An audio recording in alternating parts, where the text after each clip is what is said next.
Well, hello, folks. A little bit of a bonus devotional today. I hope you're all recovering from the sweltering heat that we've had over the last few days. It's been really very lovely. But perhaps, it's a typical British thing, isn't it? We go abroad to find the heat. We long for a hot, long summer. And then when we actually get the heat we want, we complain about it. It's too much. I can't cool down, and so on and so forth. But anyway, it's good. It's great that we've had the lovely weather. We're going to get the thunderstorms and everything else now, but hold on to the fact that we've had a little bit of a summer. Anyway, that's not what we're here to talk about. We're here to talk about Mark chapter 8. Some wonderful words that are there at the end of the chapter. Mark 8, it says that the Son of Man must suffer many things, and be rejected by the elders and chief priests and the scribes, and be killed, and after 3 days rise again. The Son of Man must suffer. He simply must. Now, sometimes we wonder if I've done enough in the Christian life, if my relationship with God is enough. But this is reminding us, don't look at that. The only relationship that actually matters, the only work that ever actually matters to God is the relationship between the Son and his Father, and the work that the Son does for the Father, filled with the Spirit. The Son of Man must suffer many things. You see, if it was about our relationship with God and the work we can do to please God, well, we would never do enough. We could never do enough. It'll be us suffering many things. But because of our sin, we wouldn't be guaranteed to rise on the last day. We're full of death. We're condemned. We're doomed. You see, the Son of Man must do these things. It's the Son of Man who's come to do these things. The only thing that matters in your Christian life is this: did the Son of Man suffer many things? Did he die? Did he rise again?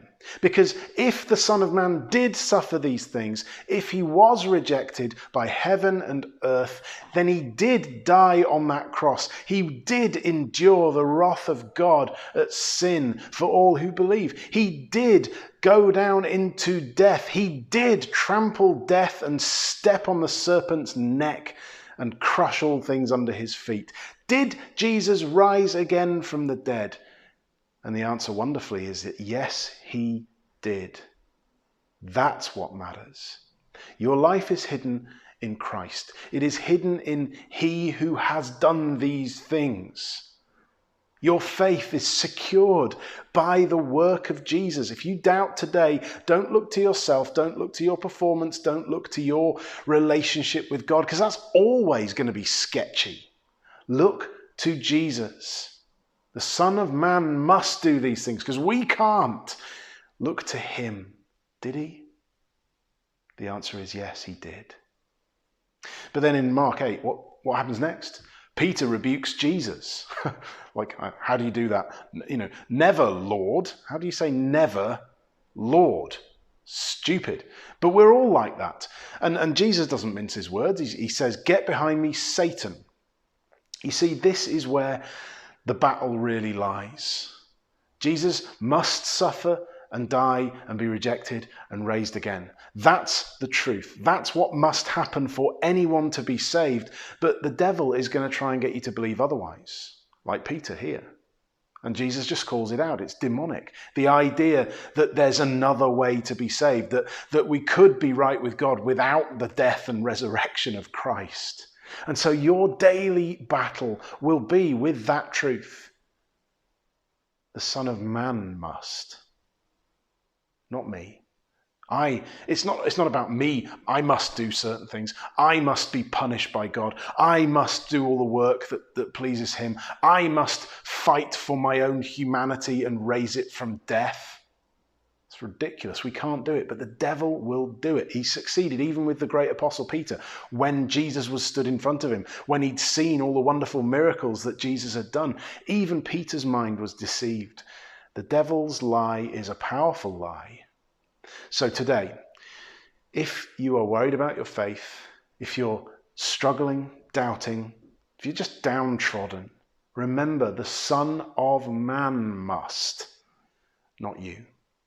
And that the devil will try and rob that truth from you. Try and get you to believe that your performance, you've been, through the hot weather, maybe you've just been a bit lax, or through lockdown, things have just got a bit out of control with being out of routine of your quiet times and everything else. And you're missing, perhaps you're not gathering at church and you're missing that. And so you feel like you're slipping away a little. The devil will try and tell you, oh, no, that's fine. You can save yourself. These are all things that matter. No, what matters is look to Jesus. Look to the one who had to do all this. You couldn't do it. You could never do it. The Son of Man must. So look to him. That's your life. That's your hope. All your hopes, all your fears, all of your joy, everything you could possibly imagine, it's all enfolded and hidden with Christ. The sin that you hate, that clings to you like skin to the bones, it's been punished, it's been dealt with in Christ on the cross. The guilt that just weighs you down and presses your heart has been taken away and lifted by Jesus, who declares to the guilty, I forgive you.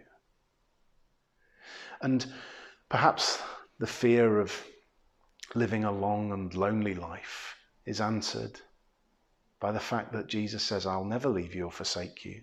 I've risen from the grave. I have poured out my Spirit upon you. You'll always know me. I'm always with you. I'm never going to leave you or forsake you. The presence of the Spirit with you today reminds you of the things that Jesus has done, that the Son of Man did for you. Don't listen to the devil's lie. Listen to Christ, listen to those words, and flee from that idea that he didn't do these things for you, or that he couldn't do these things for you, or that you have to help him in some way, shape, or form to get yourself over the line. No, the death, resurrection, ascension of Jesus Christ is sufficient for you. Nothing else is. Trust him, hide yourself in him. Your life is his life, and that's the one that matters. That's the relationship that matters between Father and Son, that Jesus did do these things, that he is now at his Father's right hand. I hope that helps you today, and I hope you're having a wonderful August. God bless you.